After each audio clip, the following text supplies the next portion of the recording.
Hi everyone, it's Ashley. Thank you so much for coming and viewing my portion of the Save the Crafty YouTuber event.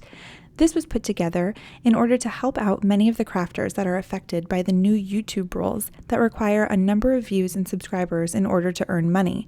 Some of the biggest names in the industry, along with some companies, have come together to help those in need and to bring you, the audience, some amazing new tutorials from artists that you may have never seen before. After you finish watching my video, you can click the link in the video description below to check out the next person on the list, and so on. The more videos you watch and comment on, the better your chances are to win one of over 120 prizes from our sponsors. So now, without further ado, let's go ahead and get started. Today I'm going to be making 4 different cards with the same ampersand stamp that you see here. This is from the Stamp Market, and it is one of their new releases. It also comes with little sentiments like thanks, forever, always, you can, and you will, or the and is the stamp. And it also comes with the die here in the back. As you can see, I'll be using my Mini Misty stamping tool. And you'll see in just a minute that I pull in my grid transparency. And I got this one from Simon Says Stamp. It really helps to keep everything completely straight and centered if that's something that you're pretty obsessed with like I am. So I go ahead and line my ampersand stamp right on the transparency sheet, right on top of my cardstock. And once I open it, I can just straighten my cardstock back out, and then I can pull the transparency sheet right off of the stamp. Now I can be sure that everything will be straight. I'm going to be using Catherine Puller's Rose Petals ink, and this is from her new Spa collection. And I end up stamping this 3 times because it is a fairly large solid stamp, and I want to make sure that I get a nice even coverage. So now that the ink has nice even coverage, I'm going to choose 2 sentiments, you can and you will. I'm going to stamp those in the same Rose Petals color ink, and these are slightly curved to fit right into the top and the bottom corner curves that the ampersand has. And instead of using a strip for a sentiment in the middle, I'm just going to emboss right over the ampersand. I'm choosing Dream Big from the stamp set, and I'm going to emboss that in Simon Says Stamp Steel Navy embossing powder. I like the contrast that this dark blue has over the light pink and the white of the card front. I chose a light pink for the card base, and I'm going to surround my card front with foam tape to give a little bit of dimension to the card.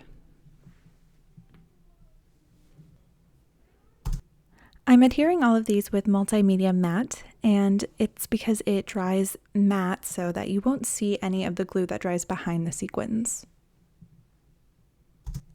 Now starting right into our next card, and what I'm going to do this time is use 3 different colors, all from Catherine Puller: Sugared Lavender, Rose Petals, and Seafoam. And I'm going to put them in a pattern on the ampersand. This way we get a little bit of a different visual. It's not just one color, it's going to be 3, and they're going to sort of fade into each other. And after stamping a few times, you get this really cool faded look to the ampersand. I'm going to be using this darker purple for the card base, and I'm going to take just a spare piece of it to make little banners for the stamps Friends Forever and Always.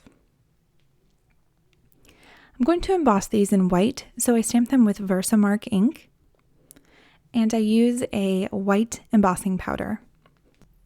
Once I'm sure where I'd like them, and I do a little bit more trimming, I go ahead and adhere the card front to my card base with a permanent double-sided tape, and I use Tombow Mono Permanent Adhesive.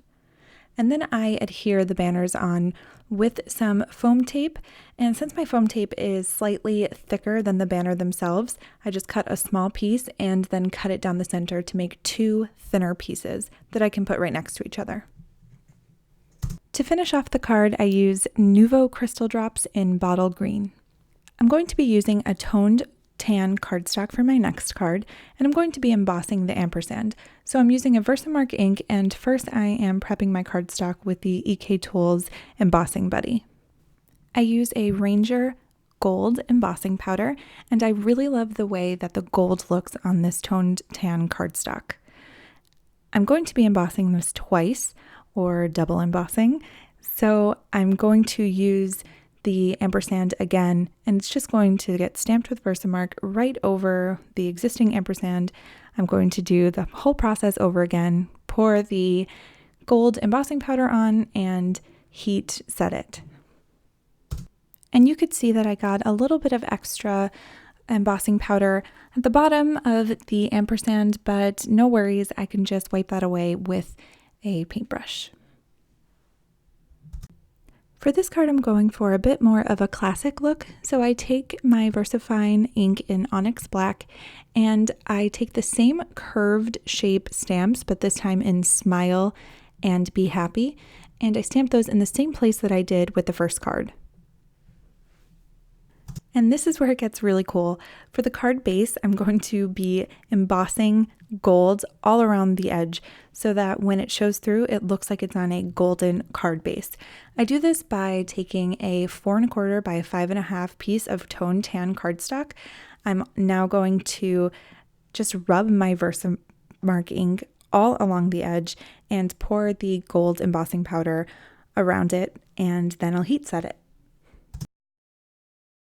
Now that it's been embossed all around the edge, I'm going to adhere my card front right to it, and I'm going to do this with foam tape again to give it a little bit of dimension.